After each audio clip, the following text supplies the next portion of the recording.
Welcome back, ladies and gentlemen, to a late night episode of Arnold Holonet News, the only news you'll ever need because you have no other choice. Come on in, ladies and gentlemen. We have a big update. Kept getting delayed. We're all like, where's the update? Well, it's finally here, bringing the brand new Speeder Bike Pursuit Raid. Gary, can we have a moment of silence for the Crate Dragon Raid? All right, with the new Speeder Bike Pursuit Raid, we now officially have the Scout Trooper Omicron that we're going to be discussing, and there's been a lot of talk.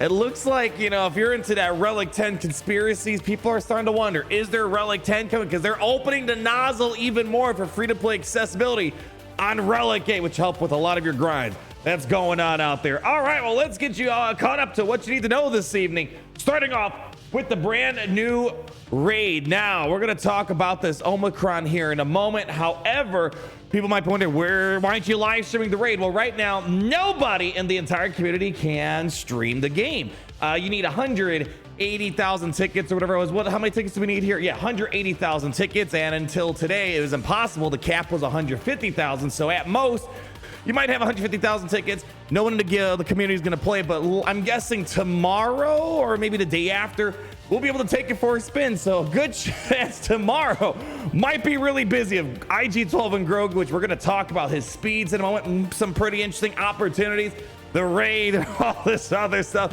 So hopefully you guys are locked in and ready to rock and roll. So in the meantime, though,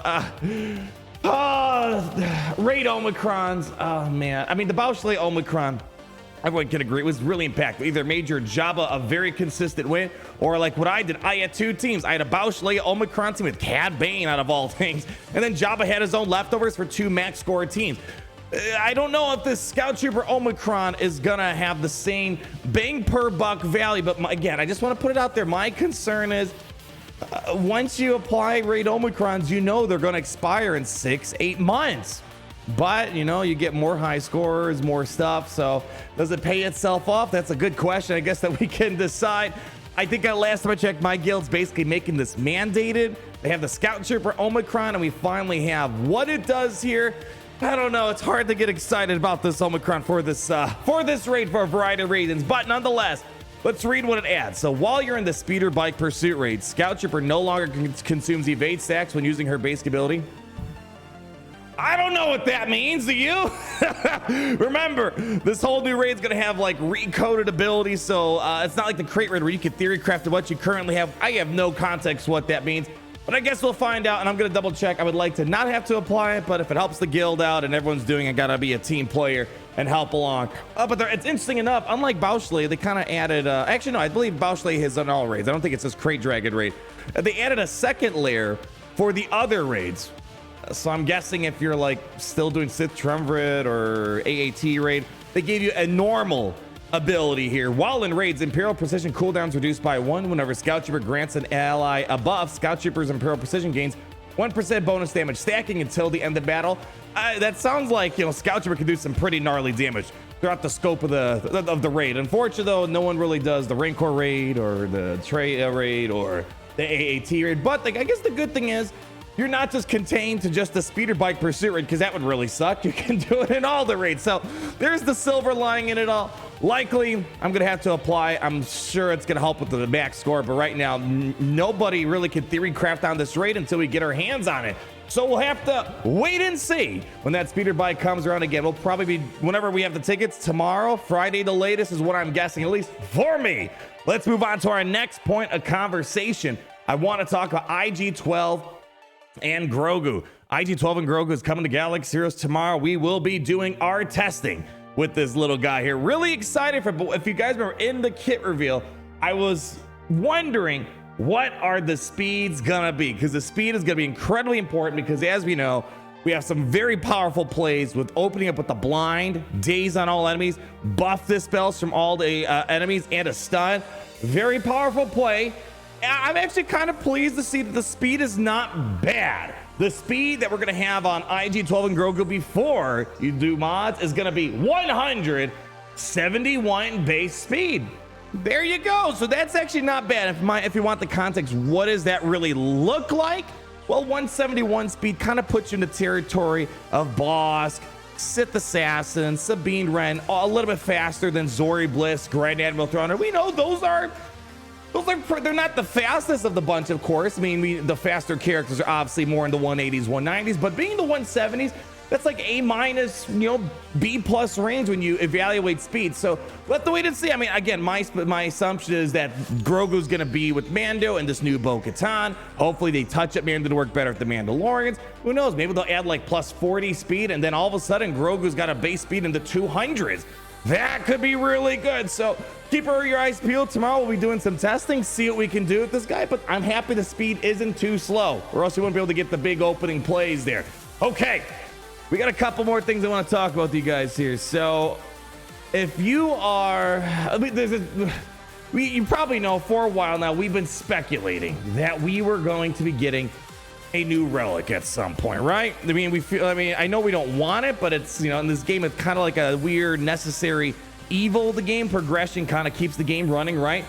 Well, Relic 10, it's back on people's radar. Is that coming around the corner?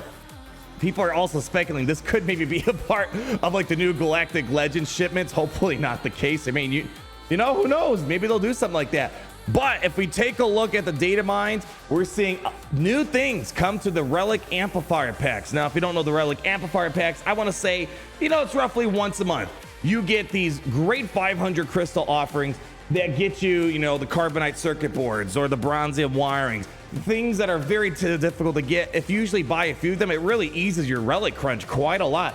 Well, the data mines are showing it looks like they're bringing impulse detectors as well as arrow magnifier packs. And it looks like they're going to cost 500 crystals. Actually, since we're here, might as well just show you what the drop rates are looking like here. So as we see, this is just the arrow magnifiers. I'm not seeing the impulse detector, so that could maybe change a little bit here.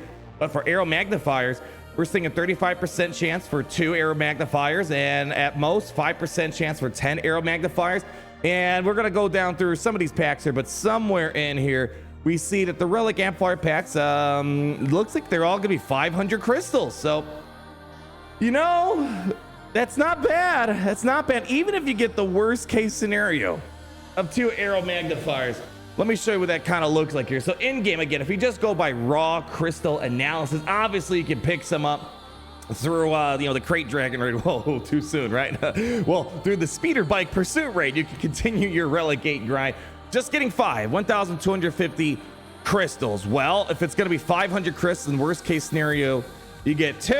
All right. Well, it's still not horrible. It's kind of cutting it close, but it's not horrible. But there might be a chance. You get the 20% chance to get 6 arrow magnifiers. So this is definitely cutting it where it's going to be, I see a lot of people definitely pursuing these type of packs. Impulse detectors, I couldn't tell you what we're expecting with that. I'm not sure what the drop rates are going to look like, but nonetheless, more accessibility for Relic 8. Is that just CG and the kindness of their hearts giving us more ways to farm those Relic 8s for all those requirements that exist out there? Could be, but definitely it's been a minute since we had a new Relic bump in the game. So Relic 10 around the corner, who knows? Just another layer to the conspiracy. So keep your tinfoil hats on tightly. You never know when it's going to come on you. There's a variety of other bundles that are going to be coming to the game. We're seeing these Night Sister Ultimate bundles making its way. It's going to be a pretty bundle heavy couple weeks here. We got some Imperial Trooper bundles coming in here, but the thing I want to bring to your attention is that we are coming close to the anniversary of Star Wars Galaxy of Heroes, and with that, we're going to be seeing a lot of anniversary bundles making its way, including free calendars for the anniversary. So when that happens, I'll make sure you guys know. But what people are wondering is, are we going to get any double drops, inbox stuff? Usually they always like an inbox thing with some freebies. It's just kind of a traditional thing. We haven't heard anything yet. I'm not worried at the moment. I'm sure we might hear something a little bit later on. I'm hoping they keep the celebration going. That's one of the nice things about this game, man. It's been around for so long. The community's been around this long. It's a nice little gesture for thank you for the continued support of Star Wars Galaxy. So hopefully there's stuff to come. I don't know if they're going to do double drops. They've been doing a lot of double drops lately, but nonetheless, we're seeing that at least they're making the preliminary effort showing there's anniversary stuff coming, but hopefully it's they got some more freebies to kind of give to us there. And you can see there's a bunch of variety of other packs that we got going. Pack. All right. So impulse detectors, all the heat sinks, We gotta wait and see if that Relic Titan's coming around the corner. Who knows? We also have one last thing, minor thing I want to put on your radar. Sabine Ren got a little bit of a touch of kind of more mimicking her Ahsoka Tano look, and the portrait actually doesn't look all that bad. And in game, they kept her helmet on. In game, she doesn't look that bad either. It's actually pretty nice, pretty colorful. Here, Gary, can you bring him on over? Show him, where's that Sabine Ren? Yeah. No, Sabine. No, Gary. No, I want to see Sabine. There she blows. Right over here, ladies and gentlemen. You know, they kept the helmet on, but overall, it doesn't look as bad. Doesn't look bad like Zeb was. Overall, nice little touch. I don't know if it's anything else is to come of this. I'm assuming, again, it matches her live action appearance that we saw inside of the Ahsoka series. Question is, people have been wondering, is she going to be any part of this new light side Mandalorian team? I don't know. She's kind of got a nice home with the Phoenix right now, so we got to wait and see. But nonetheless, a little bit of a visual touch-up for you guys. But keep your eyes peeled for when we can finally do this raid. I'm guessing tomorrow's going to be a busy day, so hopefully you guys can stop on by Grogu testing, Grand Arena, Leia Rage, and possibly some speeder bike pursuit stuff. Nonetheless, it's going to be a great time. Just like around these parts, you know the drill. How it's great to be in the Empire today.